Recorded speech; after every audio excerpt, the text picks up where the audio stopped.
Well, hello again, and thank you guys so much for tuning back in to this series on effective meetings.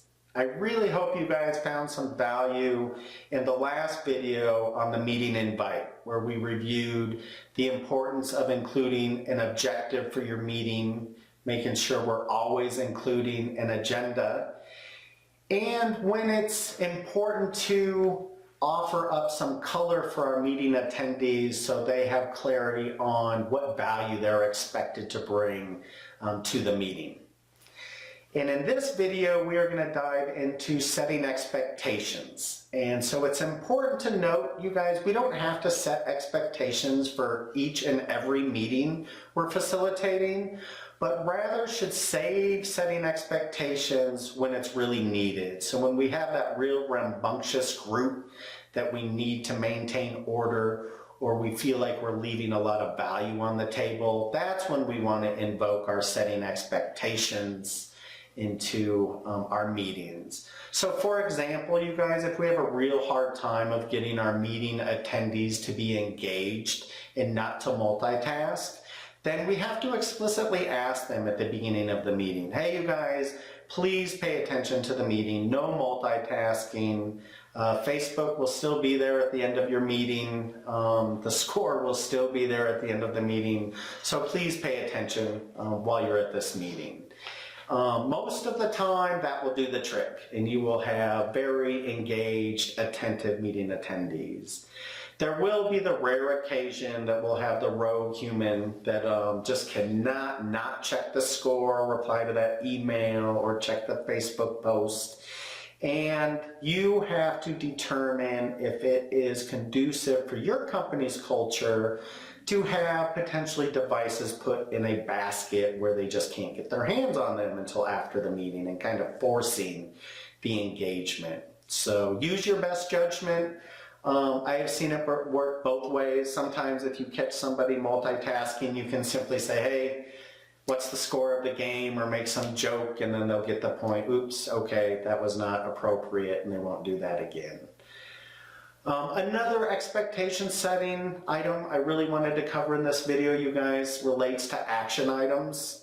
Many times we will manage a meeting that will have action items associated with it, and it's really important that the person that got assigned that action item has clarity. So take your time when you are assigning out your action items to making sure the person that's getting tasked understands it clearly. And to include a completion date. All tasks have to have completion dates, otherwise they just never get done because they always get pushed to the bottom of the top pile. And so when we are determining the completion date, whenever possible, I highly encourage you to empower the person getting tasked to have a say on when it gets done. After all, they know all the work on their plate and when they can get it done. And so by empowering them to have a say will drastically increase the probability of that task getting done on time. So give it a try.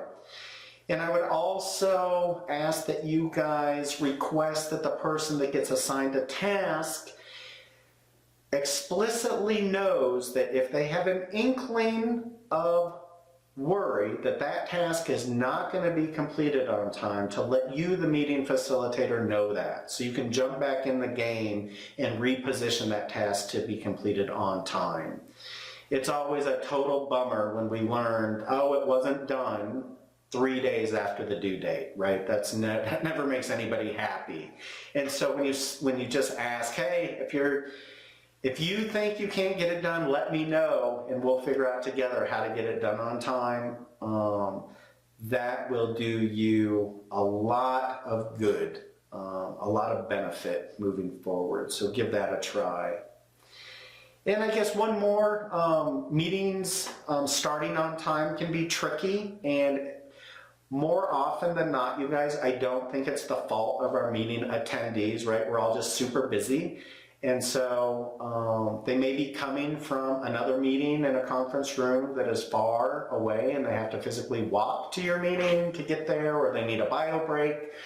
So if you're having those kind of challenges, perhaps try starting your meetings at quarter after the hour and end them at the top of the hour. So now meeting attendees always have 15 minutes to do the bio break, to get a drink of water, to make a phone call, to do whatever they have to do, but giving them time to do that before starting their next meeting. So I hope you guys are finding value in this video as well.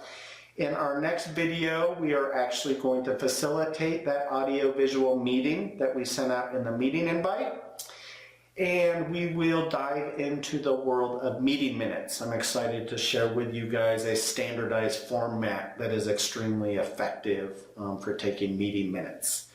So please, please, please don't forget to add some comments. Let me know what you like, don't like about the meeting series so far and what you would like to see in upcoming videos, as I really am hoping you guys will engage with me and let me know what you're thinking. Okay, well, have a great day today, and until tomorrow, thanks again, you guys. Really digging doing this. Awesome. Bye-bye.